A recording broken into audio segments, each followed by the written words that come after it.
Good morning, students. मैं Rampal Prajapat, faculty of electrical engineering in Shri Digambar Institute of Engineering and Technology Dausa. Dear student, आज हम discuss करेंगे power system in which our topic is line and cable. What is a line?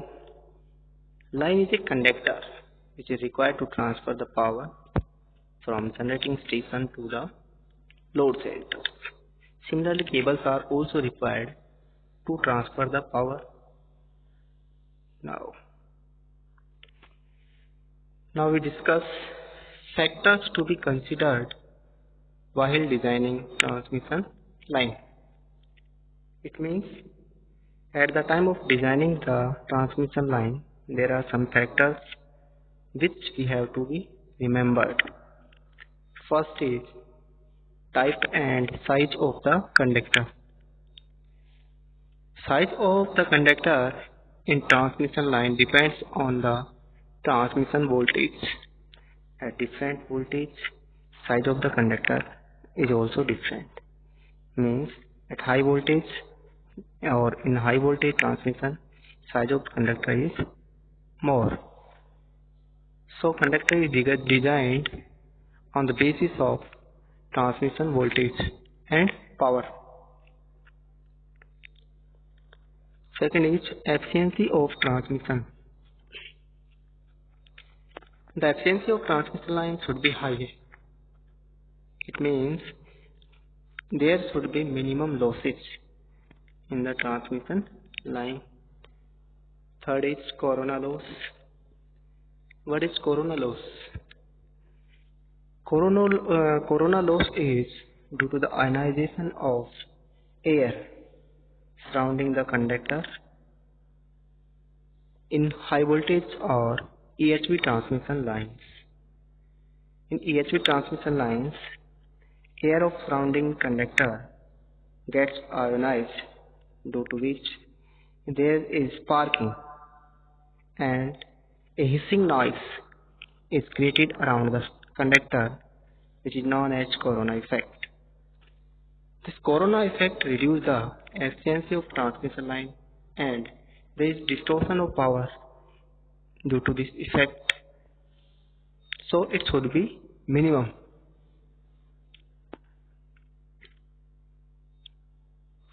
Next is power flow capability and stability. A transmission line is designed for a power flow capability. Means a power flow capability of transmission line should be higher and at high stability. Next is economic aspect, and we consider that transmission line expenses should also be less. It means it should not be more costly. Next is classification of transmission lines. Transmission lines are classified into two parts mainly. First is on the basis of overhead transmission line. These are of three types: short transmission line, medium transmission line, and long transmission line. Or second is underground cables. First we take a short transmission line. Transmission lines are classified on the basis of operating voltage and length of the conducting wire. So in a short transmission line, operating voltage is less than 20 kV and length of transmission line is up to about 50 km, so that capacitance effects are small or negligible. It means in a short transmission line, effect of capacitance and inductance are negligible. Now the efficiency of short transmission line is given as power received at receiving end upon power delivered at the sending end into 100. That can be written as power received at receiving end divided by power received at receiving end plus power loss, that is 3I square R in the transmission line into 100. Now circuit show the short transmission line, which consists of a resistance of R and inductance of Jx. There is a sending end voltage Vs and receiving end voltage Vr, and a phasor show relation between Vs and Vr. We take reference as IR. Second is medium transmission line. Medium transmission lines are those transmission lines whose voltage handling capacity is 20 kV but less than 100 kV. It means operating voltage of medium transmission lines is less than 100 kV but greater than 20 kV, and length of the line is about 50 km to 150 km, and in this transmission line effect of capacitance is significant.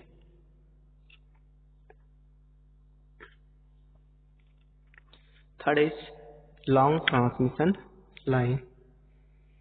In a long transmission line, operating voltage is greater than 100 kV and length of the transmission line is more than 150 km. Line constants are considered uniformly distributed over the whole length of the line. In medium transmission line, parameters of transmission line RLC are considered as separately, but in long transmission line, these parameters are considered as uniformly distributed. Now next, conductors used to design overhead transmission lines. For the designing of overhead transmission lines, different types of conductors are required. First is ACSR. What is the full form of ACSR? ACSR is aluminium conductor with steel reinforced. It means in this type of conductors there is a steel wire and aluminium wires are surrounded by it and are twisted. Second is ACAR, aluminium conductor with alloy reinforced. It means alloy conductor provides mechanical support and aluminium conductors are surrounding this conductor or twisted around this conductor, power is flow through these conductors. In ACSR, there is a steel conductor which provides mechanical support to the aluminium conductors because the mechanical strength of aluminium conductors is less than steel conductors. Next is hard drawn copper conductors. Next, steel cored copper conductors, phosphorus bronze conductors, GI conductors, galvanized steel conductors, double AC, all aluminium conductors. These are the different types of conductors used in a transmission line. Now we discuss on underground cables. Undergrounding is the replacement of overhead cables providing electrical power or telecommunication with underground cables. In thickly populated areas, the use of overhead lines is not practicable and electrical energy is transmitted and distributed through underground cables. An underground cable is a conductor provided with proper insulation. As voltage increase, the cost of insulation also increase, and hence underground cables are restricted to low and medium voltage distributions. It means underground cables are required to transfer power in city areas because where overhead transmission is not possible due to higher density of population. So underground cables are required to supply the power in city areas.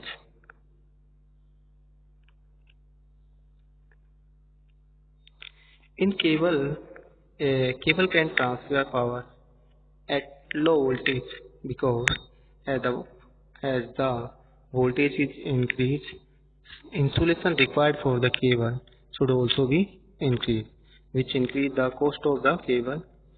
So, in case of a underground distribution or transmission, voltage level remains less than overhead transmission.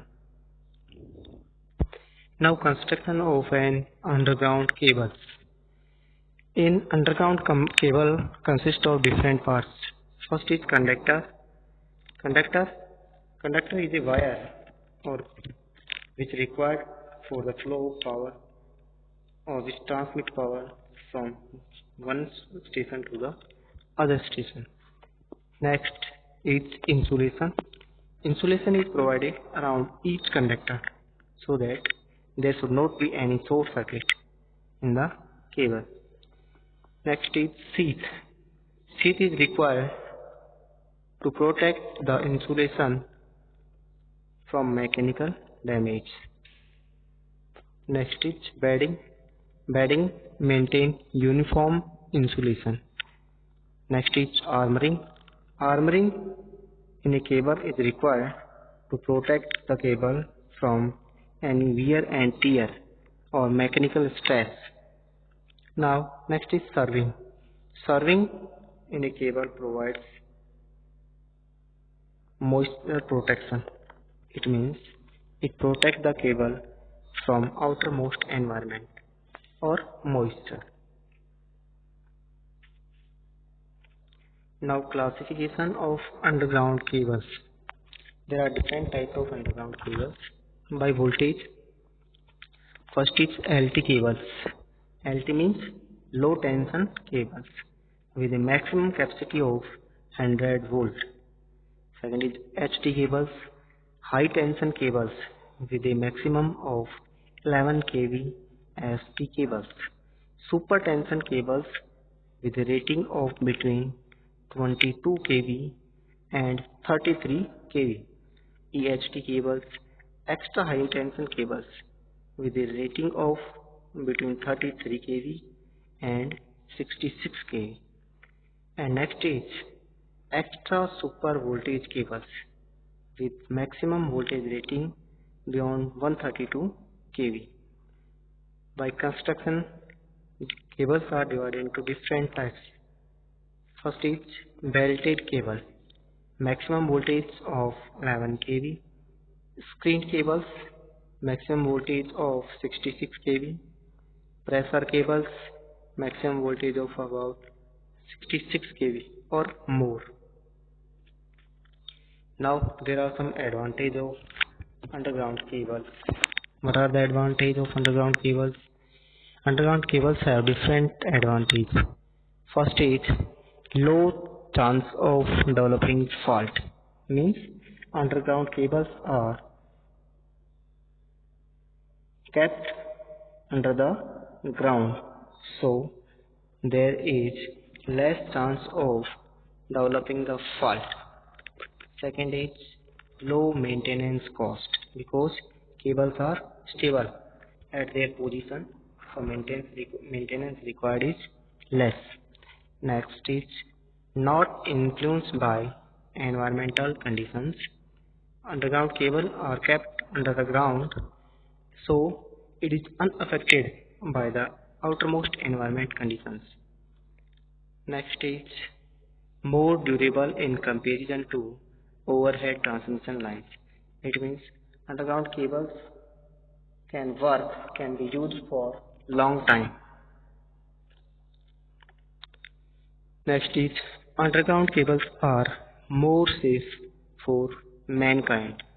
Means mankind is not affected by these cables. Next is require a narrow band of length to install. Means it requires less space. There are some disadvantages also of underground cables. Disadvantage is very expensive. The cost of underground cable depends on the insulation of the cable. So when the voltage increase, then insulation required for the cable also increase, which increase the cost of the cable. Its cost 4 times the overhead line. It means more expensive. Next is repairing of underground cables is not easy. Means when there is a fault in cable, then repairing is not possible. So cables are replaced, or there is a difficulty of finding the fault in cable. It takes more time to repair and then overhead line. Next is maintenance cost is also very high, because when there is a fault in the cable, then whole cable is kept out from the dig and maintenance is done, so that is more difficult. Similarly, there are also some advantage of overhead lines. In case of overhead lines, power can be transferred at higher voltage or for a more or for a long distance at high efficiency. Losses are less.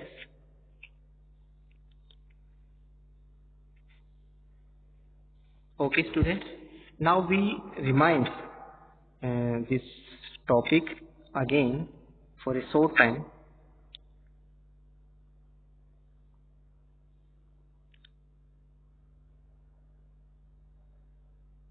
Now, dear student, we shortly remind all the points which we have discussed in this lecture. First is factors to be considered while designing the transmission line.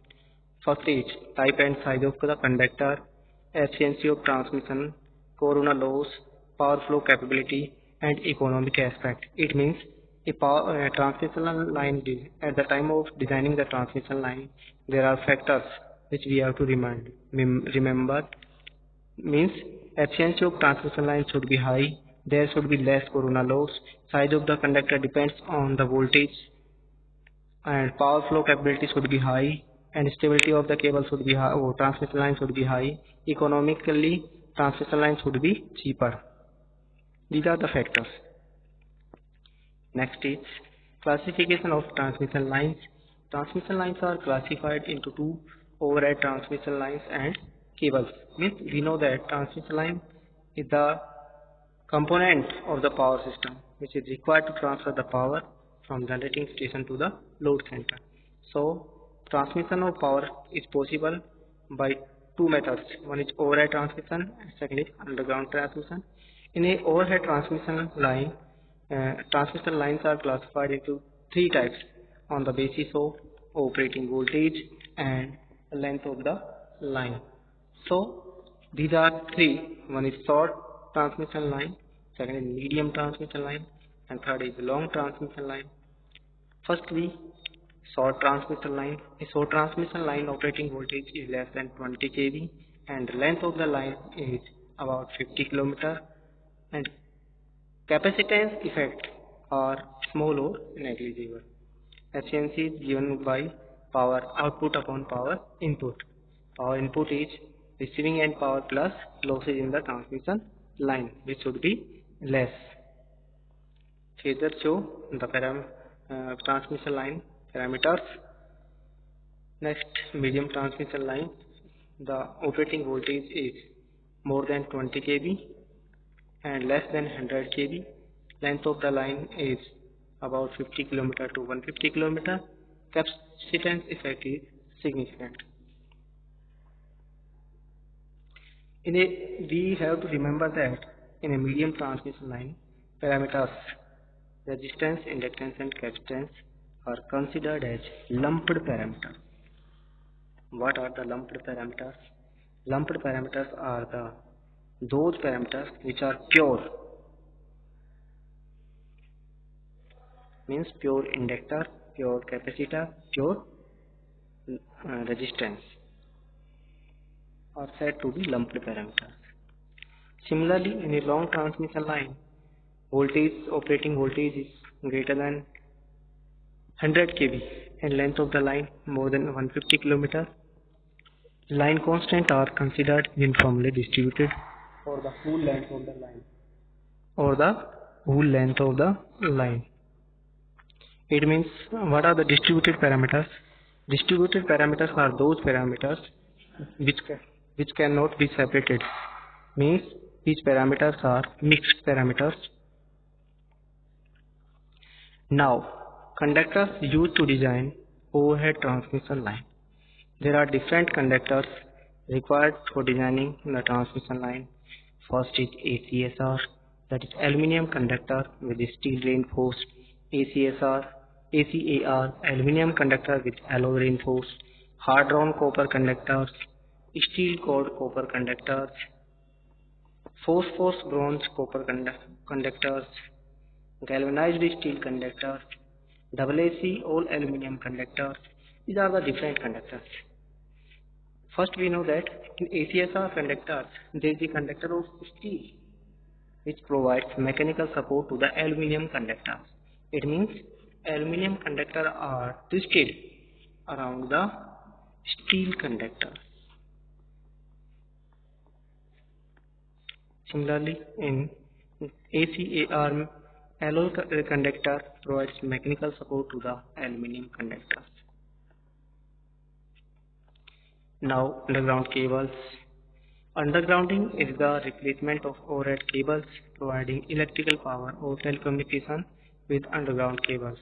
In thick populated areas, the use of overhead line is not practicable. Means underground cables are required in thick populated areas, means in city areas, urban areas, and electrical energy is transmitted and distributed through underground cables. An underground cable is also a conductor provided with proper insulation. As voltage increase, the cost of insulation increase, and hence underground cables are restricted to low and medium voltage levels because cost of cable depends on the operating voltage, which depends on the insulation of the cable. Next is construction of an underground cable. Underground cable consists of different parts. One is conductor required to transfer power, insulation which separate each conductor from another conductor. Next is sheath. Sheath provides mechanical support, protects the conductors from moisture, then bedding, and then armoring from mechanical provides mechanical support, and then survey. Classification of underground cables. Underground cables are classified into different parts. LT cables, those are low tension cables with the maximum capacity of 100 volts. HT cables, high tension cables with a maximum voltage of 11 kV. ST cables, those are super tension cables with a rating of between 22 kV and 33 kV. EHT cables, those are extra high tension cables with a rating of between 33 kV and 66 kV. Next is extra super voltage cables with maximum voltage rating beyond 132 kV by construction. Belted cables, maximum voltage of 11 kV. Screen cables, maximum voltage of 66 kV. Pressure cables, maximum voltage of more than 66 kV. Advantage of underground cables are low chance of developing fault, low maintenance cost, not influenced by environmental conditions, more durable in comparison to overhead transmission lines. Underground cables are more safe for mankind, require a narrow band of length to install. There are some disadvantages also of underground cables. Those are very expensive. It costs 4 times the overhead line. Repairing of underground cables is not easily and it takes more time. Maintenance of cost is also very high. There are some advantages of overhead transmission lines. In case of overhead transmission lines, more power can be transferred at a long distance with high efficiency. insulation required is less, operating voltage is higher than underground cables. Some disadvantages are more costly and it requires more space. Next is installation is difficult in city areas or populated areas. Okay, thank you dear students for today's class. Discuss for any query.